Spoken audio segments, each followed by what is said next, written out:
Hello class 11th dear student आज का हमारा जो वीडियो है ये सेशन आपका 2026 और 27 के लिए इंपॉर्टेंट है।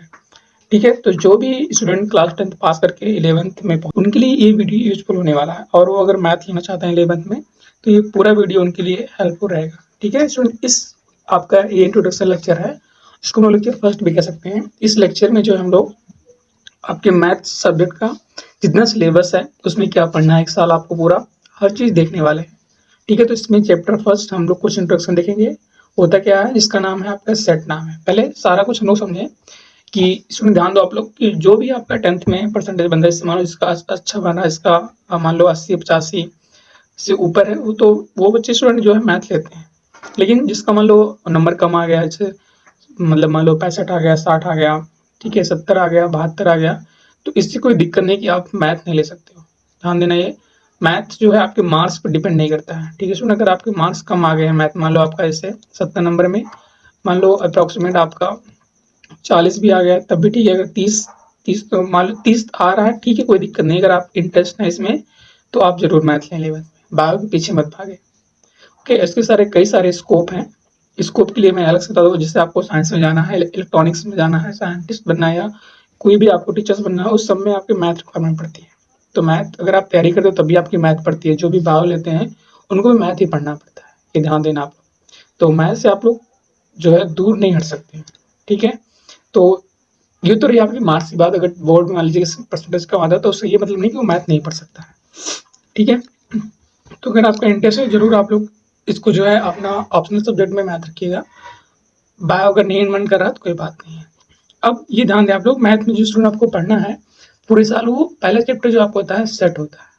ठीक है, यहाँ पर जो आपको पढ़ना है उस पहला चैप्टर सेट है, फिर रिलेशन एंड फंक्शन है, ट्रिग्नोमेट्री। ट्रिग्नोमेट्री आपने 10th में पढ़ी हुई है, उसका बेसिक कॉन्सेप्ट रहता है, साथ में आप हायर पढ़ते हैं। फिर साइन कोसाइन, ठीक है, इसका use complex number, linear equation, permutation combination, binomial, sequence and series. Sequence series भी आपने 10th में पढ़ रखी है। फिर उसके बाद आता है student rectangular Cartesian coordinate system, फिर स्ट्रेट लाइन आता है। देन आप लोग मूव करते हो सर्कल पर, फिर कोनिक सेक्शन जहां आपने पढ़ा होगा, इससे क्वालिटी में पैराबोला क्या होता है। पैराबोला को क्वेश्चन देखे थे ना, वाई स्क्वायर टाइप का, जो भी पाने वाला उसको बोलते हैं पैराबोला। तो यहाँ पर उसका डिटेल देखने वाले। फिर इलिप्स आता है, एक कोनिक सेक्शन के सारे पार्ट है ये, पैराबोला, इलिप्स, हाइपरबोला है चारों। फिर यहाँ पे 3D आप लोग पढ़ते हो। ठीक है, 3D व्यू कैसे होता है, किसी जो है दो पॉइंटों की डिस्टेंस के निकालते हैं, और भी बहुत सारे कुछ हैं। लिमिट पढ़ते हैं, फिर आप लोग डिफरेंशिएशन, इधर स्टैटिक्स आ जाता है आपका, देन प्रोबेबिलिटी आती है। तो कुल मिलाकर आपको 20 चैप्टर हो जाते हैं जिसको आपको 11th में पढ़ना है। और बहुत सारे इजी हैं। अगर आप लोग जो भी आपके टीचर्स हो या आप कहीं कोचिंग कर रहे हैं, कोई भी करें, आप स्टेप बाय स्टेप अगर आप देखेंगे तो आपको हर चीज़ समझ में आएगी। लेकिन अगर आप गैप करेंगे तो आपको भी नहीं समझ में आएगी। ठीक है, तो इसीलिए स्टूडेंट जो होते हैं मैथ से दूर की बात है कि वो एक दिन पढ़े, मतलब कंसिस्टेंसी नहीं रख पाते हैं। 2 दिन पढ़ेंगे, 3 दिन पढ़ेंगे, उसके बाद फिर छोड़ देंगे वो। तो आप लोग जानते हैं अगर आपका कंसिस्टेंसी नहीं रहेगी तो आपको कोई चीज़, चाहे वो साइंस हो या मैथ हो, कुछ चीज़ समझ में आने वाली नहीं है। ओके, तो ये रहा आपका सिलेबस। इसे आप चाहे तो स्क्रीनशॉट ले सकते हैं या आप डाउनलोड कर सकते हैं किसी ऑनलाइन से। और मैंने बताया कि इसके मार्क्स आपके डिपेंड नहीं करते हैं कि आप मैथ में लें। आपका अगर आपका इंटरेस्ट है और आपके अंदर आपका ये है कि हाँ मैं मेहनत करूंगा, कोई जो है बेफालतू मुझे डिग्री नहीं लेनी है, तो पक्की बात आप मैथ में इनरोलमेंट लें और कॉन्फिडेंस लेवल आपका हमेशा हाई रहेगा। ठीक है स्टूडेंट, तो आई होप कि कुछ डाउट होता है रिलेटेड, इसमें किसी के मार्क बोर्ड में कम आ गया कैसे कुछ, तो आप लोग कमेंट करके पूछ सकते हैं। अब जो आपका चैप्टर फर्स्ट है इसको बारे में हम कुछ डिटेल में देखते हैं। ठीक है, पहली बात तो सेट देखते हैं होता क्या है, फिर इसके टाइप देखेंगे, इसके एलिमेंट कैसे होते हैं, ये एक्चुअल में होता क्या है, सारा कुछ हम लोग डिस्कस करेंगे।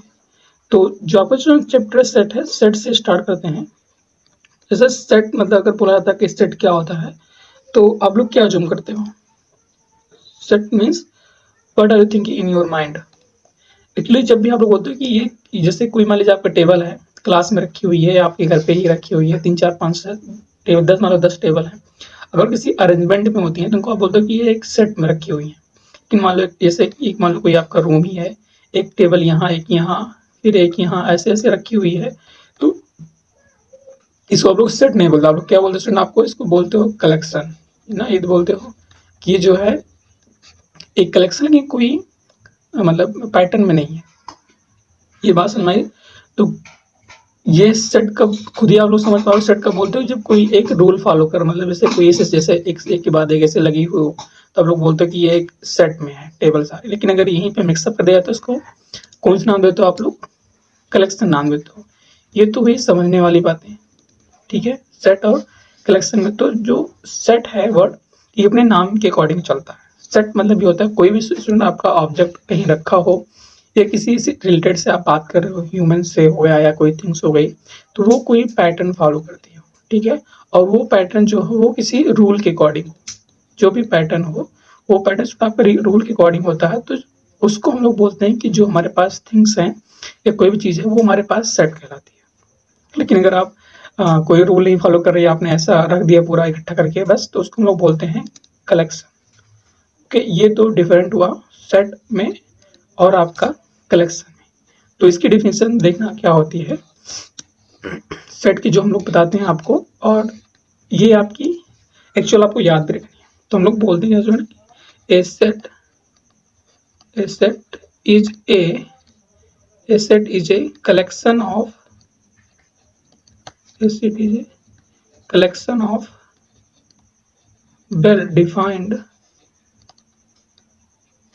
well defined distinct object. Well defined distinct object, यहाँ पे ध्यान देना जितने वर्ड हैं सब आपके लिए इंपॉर्टेंट है। हमने क्या कहा स्टूडेंट, जो सेट होता है, सेट इज ए कलेक्शन, एक वर्ड लिया यहाँ पर, ठीक है। Set is a collection of किसका, वेल डिफाइंड। उसके बाद में बोला डिस्टिंक्ट, फिर बोला ऑब्जेक्ट। तो ऑब्जेक्ट मतलब ये हो गया जिसके बारे में आप लोग बात करें वो ऑब्जेक्ट हो गया, ठीक है। और जो भी आपने कलेक्शन लिया हुआ है, ठीक है, वो कलेक्शन में डिस्टेंस एलिमेंट होना चाहिए। और वेल डिफाइंड मतलब क्या होता है, वेल डिफाइंड ये मीन्स ये होता है कि जो भी ऑब्जेक्ट दिए गए हैं वो हमारे पास जो किसी रूल के अकॉर्डिंग, ठीक है। इस वर्ड को, रूल को हम लोग यहाँ पे बोलते हैं वेल डिफाइंड। लेकिन जैसे हमने क्या कहा, मान लीजिए कि आपको अगर यहाँ पर एग्जाम्पल प्रोवाइड करें तो समझ पाओगे। जैसे मान लो आपको एक सेट है नेचुरल नंबर का एन, एन को किस, एन कहाँ स्टार्ट होता है, चलो जानते हो, 1 से स्टार्ट होता है, 1 2 ऐसे 3 फिर ऐसे 4 डॉट डॉट इन्फिनाइट तक जाता है ना। देखो इसमें जो भी एलिमेंट है वो एक पैटर्न में है कि एक में एक जुड़ने के बाद मिल रहा है वो सारे पैटर्न। और देखो यहाँ पे कोई एलिमेंट जो है रिपीट नहीं हो रहा है, सारे कोई भी एलिमेंट आपका रिपीटिंग एलिमेंट नहीं है, तो सारे एलिमेंट डिस्टिंक्ट हैं, ये हो गए। फिर हमने कहा वेल डिफाइंड, वेल डिफाइंड मतलब ये होता है स्टूडेंट ध्यान समझना कि जो भी हमने सेट लिया है उस सेट से अगर कोई भी एक एलिमेंट उठाएं, ठीक है, तो हमें ये कंफ्यूजन ना हो कि वो जो एलिमेंट है इसमें बिलोंग करेगा कि नहीं करेगा, ठीक है।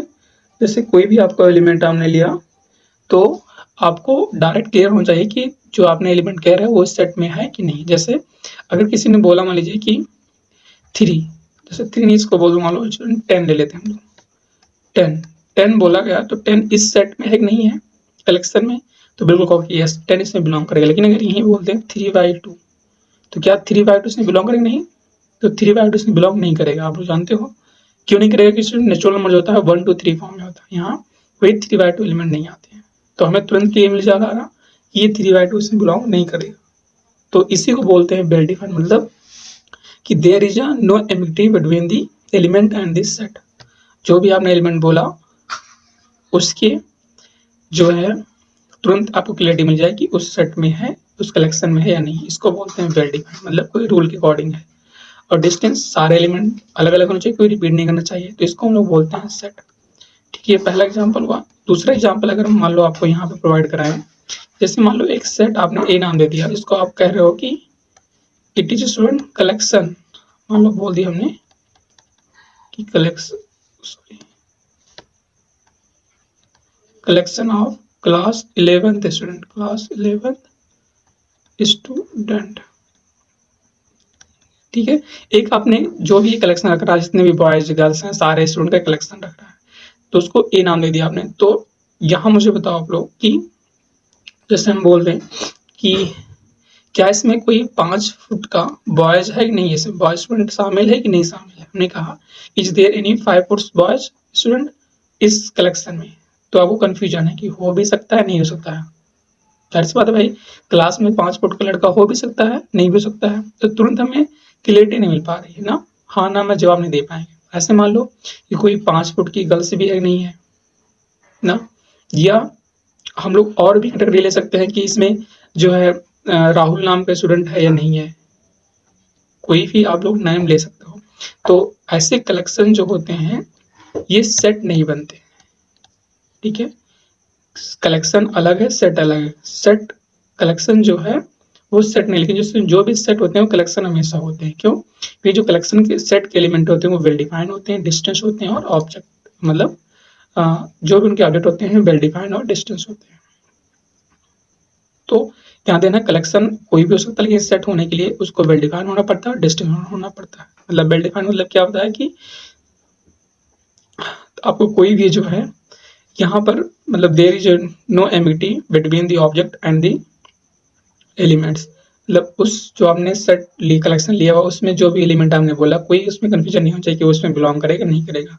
हाँ ना हमें इसका आंसर मिलता है, तो ऐसे हम लोग कलेक्शन को बोलते हैं सेट, और नहीं तो उसको हम लोग बोलते हैं कलेक्शन। ओके, तो कोई बोलता है आपको सेट क्या होता है definition, A set is a collection of well defined distance object. अब स्टूडेंट बात करते हैं हम लोग कि ये तो हो गया, चलो मान लो कुछ एग्जांपल और देखते हैं।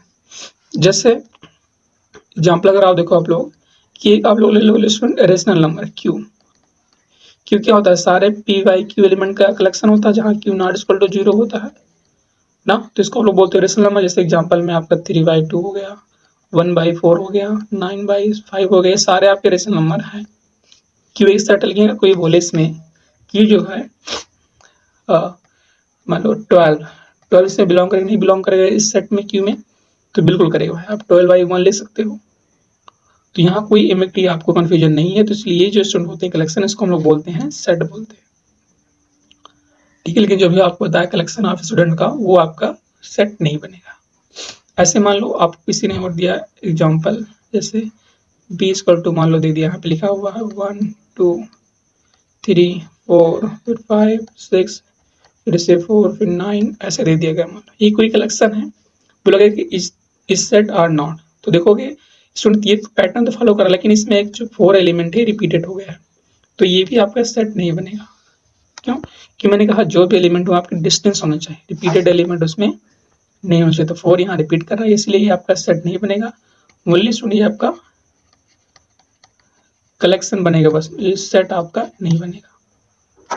ओके, तो अब थोड़ा और अगर बढ़े हम लोग आगे की तरफ, तो यहाँ पे तो सुनना होता है कि सेट को रिप्रेजेंट कैसे करते हैं, ठीक है। कोई भी जो भी, जैसे यहाँ देखो हमने बी लिया, यहाँ क्यू लिया, यहाँ हमने कुछ एन लिया, तो जो भी स्टूडेंट आपका होते हैं सेट को जो है हम लोग, set are usually denoted by capital letters, ठीक है। सेट्स आर यूजुअली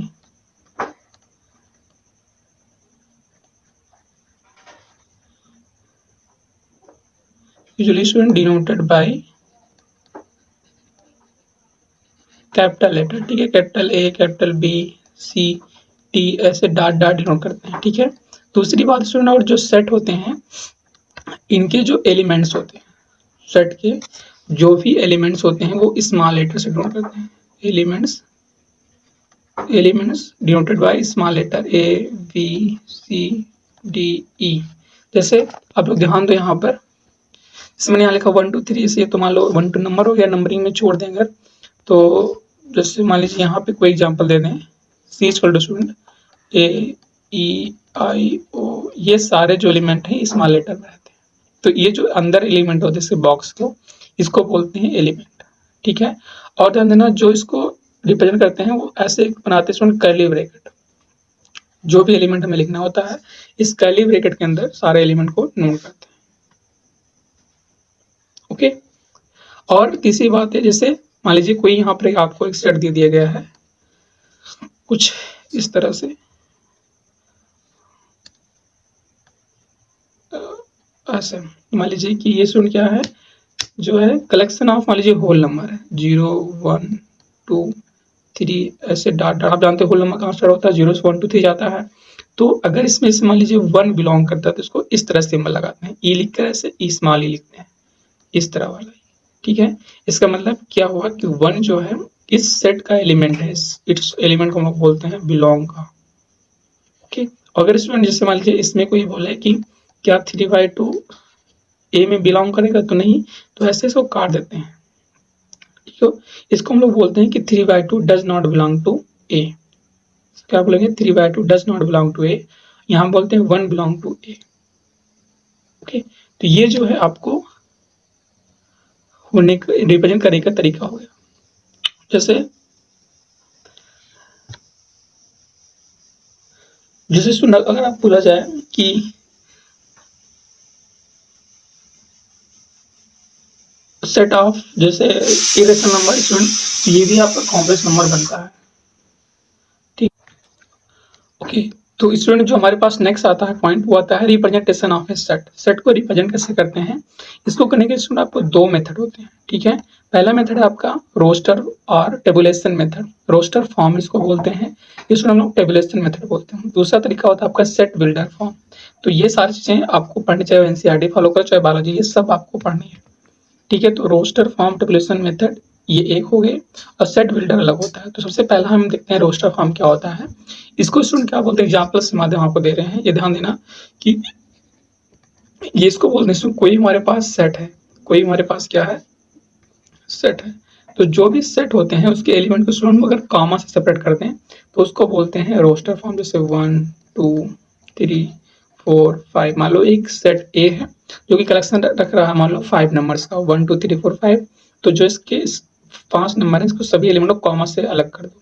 ठीक है, तो उसको हम लोग बोलते हैं रोस्टर फॉर्म। एक्चुअली इसका डेफिनेशन हम लोग बोलते हैं कि in this method the elements of this set are listed within you can say listed or you can say the element of these sets are जो है रिप्रेजेंट बाय ए कॉमास। ठीक है, तो जो भी सेपरेटेड या रिप्रेजेंटेड बाय जो भी होता है एलिमेंट उस कॉमा से उसको सेपरेट करता है। तो ये जैसे जो ऑप्शन लिखा हुआ है स्टूडेंट, ये एक सेट है। मतलब कुछ एग्जांपल और देते हैं, बी इक्वल टू, ठीक है, ए बी सी, ये भी स्टूडेंट आपका सेट हो गया। सी इक्वल टू मान लो डी ई एफ ले लो, कोई भी जो भी एलिमेंट स्टूडेंट बने वो अगर आपके कॉमा सेपरेट है तो उसको हम लोग बोलते हैं रजिस्टर। जैसे मान लो एफ इक्वल टू हो गया कलेक्शन ऑफ जो है 5 ऑड नंबर। ऑड नंबर क्या आता है? 1 आता है, 3 आता है, 5 आता है, प्लस 7 आता है, 1 2 3 4 5 हो गया ना। तो ये सभी एलिमेंट आपने कॉमा सेपरेट किया तो इसको हम लोग बोलते हैं सेट बिल्डर फॉर्म। ठीक है, दूसरा सॉरी इसको बोलते हैं रोस्टर फॉर्म। और जो नेक्स्ट होता है आपका सेट बिल्डर फॉर्म, ये ध्यान देना ये ज्यादा इंपॉर्टेंट है आपके लिए, सेट बिल्डर फॉर्म। ठीक है,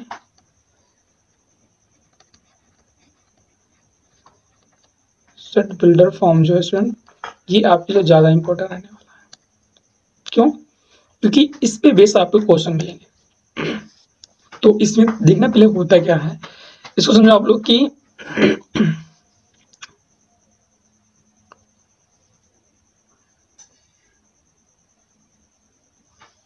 इसमें स्टूडेंट हम लोग ऐसा करते हैं कि जो भी एलिमेंट आपको होते हैं उसको लिख लेते हैं, देन उसकी प्रॉपर्टी को डिनोट करते हैं। मतलब ऐसा नहीं कहा कि एक मान लो सेट ए है, कलेक्शन ऑफ रख रहा है आपका इवन नंबर, तो इसको बोलते हैं एक्स। इसको इसे सिंबल लगाते हैं, यहाँ लाइन ड्रा करते हैं, या हम लोग कभी कभी ऐसा भी कर देते हैं 2 डॉट, जिसको बोलते हैं सच दैट। ठीक है, क्या बोलते हैं कि एक्स बिलोंग्स टू स्टूडेंट, हम लोग यहाँ बोल देंगे जो है, या ऐसा बोलते हैं कि x is a even number, तो where x belong to capital N, हमने क्या बोला कि इसको सुना हम लोग बोलते हैं कि सेट ए, ध्यान समझना, इसको पढ़ते कैसे, सेट ए जो है is a collection of x where x is an even number and x belongs to natural number. मतलब अगर इसको ओपनली करेंगे तो स्टूडेंट ये जो होता है आपका इवन नंबर है, तो इवन नंबर कहाँ से होते हैं? 2 से होते हैं, तो आपका 2 आएगा, फिर 4 आएगा, फिर 6, फिर ऐसे 8, फिर ऐसे 10, ऐसे डॉट डॉट ऐसे लिखेंगे। तो एक्चुअल तो ये रोस्टर फॉर्म है, लेकिन इसको अगर हमें कोई स्टेटमेंट में देना होता है तो इसको इस तरह से स्टेटमेंट टाइप करते हैं कि set is a collection of x where x is an even number and x belongs to natural number. तो इसको ऊपर वाले को बोलते हैं roster form, sorry set builder form. ये तो आपका होता है रोस्टर, ये होता है आपका सेट बिल्डर फॉर्म। तो बात समझ में कि इसको हम लोग स्टेटमेंट में कन्वर्ट कर देते हैं, न कि नंबर से उसको रिप्रेजेंट करने के तरीके को। जैसे मान लो आपका कोई दूसरा एग्जांपल हो जाए कि v इक्वल टू क्या हो जाए बी जो है x such that a collection of, मान लो यहाँ इस बार वाई ले लेते हैं, वाई सच दैट कि y is a natural number, natural number. तो अगर हमने इसको कौन सा फॉर्म बोलेंगे, सुन इसको बोलेंगे सेट बिल्डर फॉर्म। कि इसको कैसे पढ़ेंगे कि सेट बी जो है ये collection of y where y is a natural number. तो इसका सेट, इसका जो है रोस्टर फॉर्म क्या होगा, इसका रोस्टर फॉर्म मतलब इसके सारे एलिमेंट को सेपरेट करना पड़ेगा कॉमन से। तो नेचुरल नंबर कहाँ शुरू होता है, 1 2 3 4 ऐसे 5 ऐसे डॉट डॉट आपको कहाँ तक जाएगा, इन्फिनाइट तक। तो ये हो गया आपका सेट बिल्डर फॉर्म, क्या बोलना रोस्टर फॉर्म, ये इसको बोलते हैं टेबुलेशन फॉर्म, इसको बोलते हैं सेट बिल्डर फॉर्म। तो इस तरीके से आपको दो मेथड होते हैं नोट करने का तरीका, ठीक है। अब तो स्टूडेंट हम लोग यहीं पे लेक्चर को स्टॉप करते हैं। इसके और सारे एग्जाम्पल को, उसके नेक्स्ट टाइप जो होते हैं सबसेट क्या है, इसके टाइप्स आप सेट देखोगे, सबसेट, सुपर सेट, ठीक है, प्रॉपर सेट, ये सब आपको जानना जरूरी है। सारी डेफिनेशन आपको लिखना है, सारी आपको याद रहना चाहिए, तभी आप लोग इसकी जो है वीडियो को समझ पाओगे, ठीक है। तो आई होप कि जो बताया समझ में होगा, और नहीं आएगा तो आपको फिर से बैक करना है, इसको 1-2 बार देखना है, क्योंकि यहीं से आपकी मैथमेटिक्स स्टार्ट होती है। ओके, तो जो मैंने कहा, अगर कोई भी डाउट हो, जैसे किसी नंबर कम आ रहा हो या कोई दिक्कत हो, तो आप लोग कमेंट बॉक्स में पूछ सकते हैं, उसका जरूर रिप्लाई किया जाएगा। और जो भी नए स्टूडेंट हैं वो स्टूडेंट जो चैनल सब्सक्राइब करें, इस पर सारी अपडेट उनको मिलती रहेगी, बोर्ड से रिलेटेड और क्लास से रिलेटेड सारी भी। तो मिलते हैं नेक्स्ट लेक्चर में, तब तक के लिए बाय बाय, हैप्पी लर्निंग। और हाँ, अपने दोस्तों को भी शेयर करें, आप लोग जो भी स्टूडेंट आपके सीबीएसई बोर्ड से हैं।